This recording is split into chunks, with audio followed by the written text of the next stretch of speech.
Let's begin with a review. First, we should know that protons have a positive charge and protons have a mass of 1 AMU. We should know that neutrons have a neutral charge and that neutrons have a mass of 1 AMU. Both protons and neutrons are found in the nucleus of the atom and make up the mass of an atom. We should also know that electrons have a negative charge, and electrons are found in the electron cloud and do not contribute to the mass of the atom. Electrons are found in energy levels in the electron cloud. 2 electrons will fit on the first energy level, up to 8 electrons will fit on the second energy level, and up to 18 electrons will fit in the third energy level. But only 8 of those electrons can be valence electrons. And we should know that a valence electron are the electrons found on the outermost energy level, and an atom can have up to 8 valence electrons. We should also know how to use the periodic table to find the number of electrons, protons, and neutrons. Remember that the atomic number is the number of protons, but it also tells us the number of electrons. We should know that the atomic symbol is always capitalized. The first letter, if it has a second letter, the second letter will always be lowercase. And we should know that the atomic mass represents the number of protons and neutrons, and that we have to round that number to the nearest whole number. That's the atomic mass. We have to round that number to the nearest whole number. And to find the number of neutrons, we subtract the atomic number from the atomic mass, which would give us, in this instance, 4 neutrons.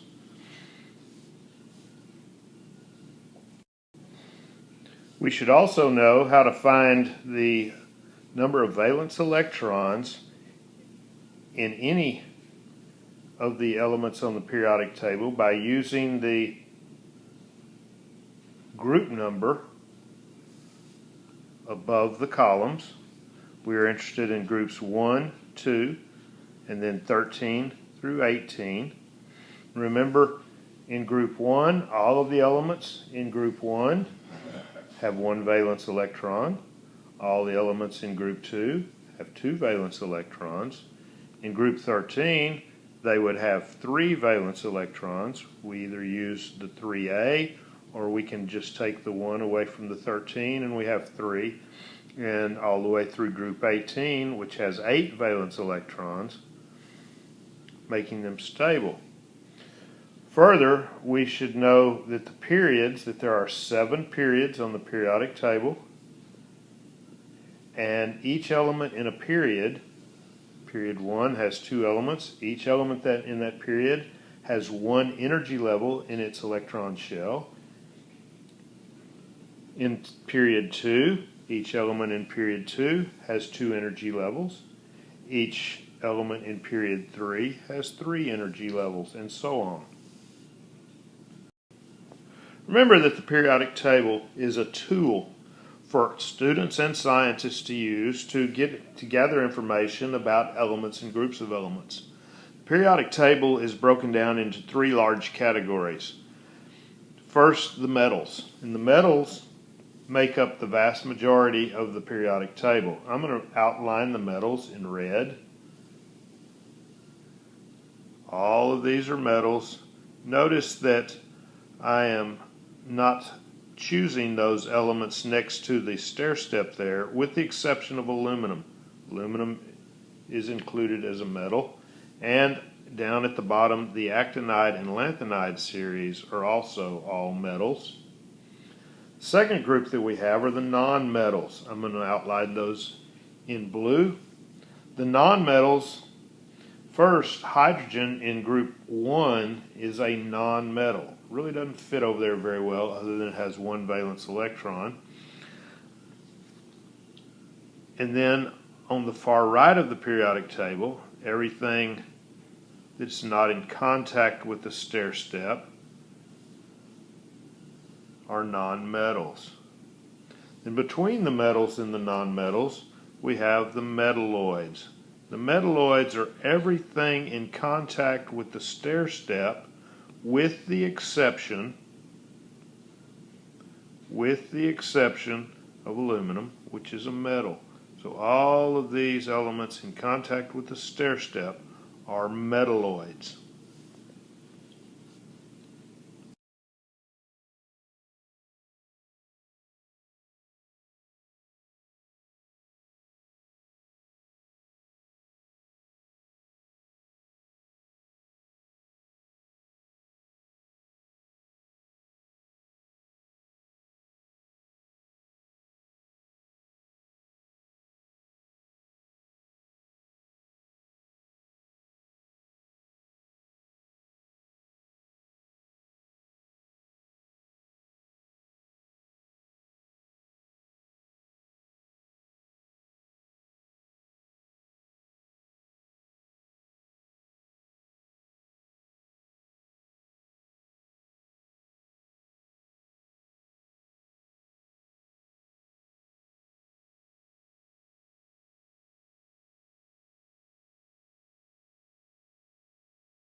The periodic table is arranged by physical properties or by properties.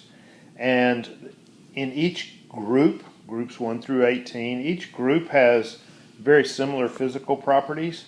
And as we move from left to right through the periods, or down the periods on the periodic table, the properties change slowly. In group 1, all these elements have very similar physical properties, and group 1 is known as the alkali metals. Group 2, all the alkali, let's back up for a minute, all the alkali metals have one valence electron, and they are extremely reactive. They are never, or rarely if ever, found alone in nature. They are always bonded because they are extremely reactive with one valence electron. Group 2 is the alkaline earth metals. Alkaline earth metals.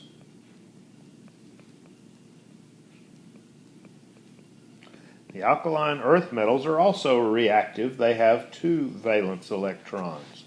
Now, as I erase this so we have some room to write other things, we're going to look at a larger group down here. This group right here, all the way, these are known as the transition metals.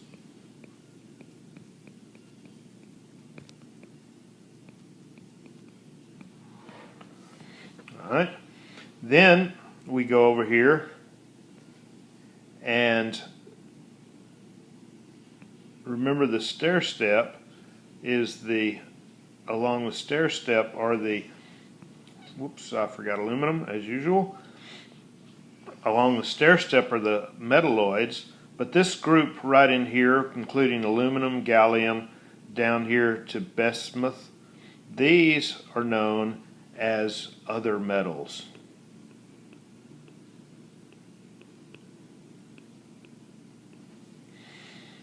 right? Then we get over here, and we're interested also, let's change color here, group 17 are the halogens. The halogens are a group of elements that are often used in for cleaning or disinfecting materials. Fluorine is used in toothpaste. Chlorine is used in bleach and, as you know, to put in swimming pools. Bromine is also used in some washing powders, and iodine is used to clean wounds. Right? The halogens have 7 valence electrons, and they are also very reactive. They they're rarely found alone in nature. And then all the way over here on the right side, group 18, these are the noble gases. And I've run out of room to write, but 18 is the noble gases. Noble gases.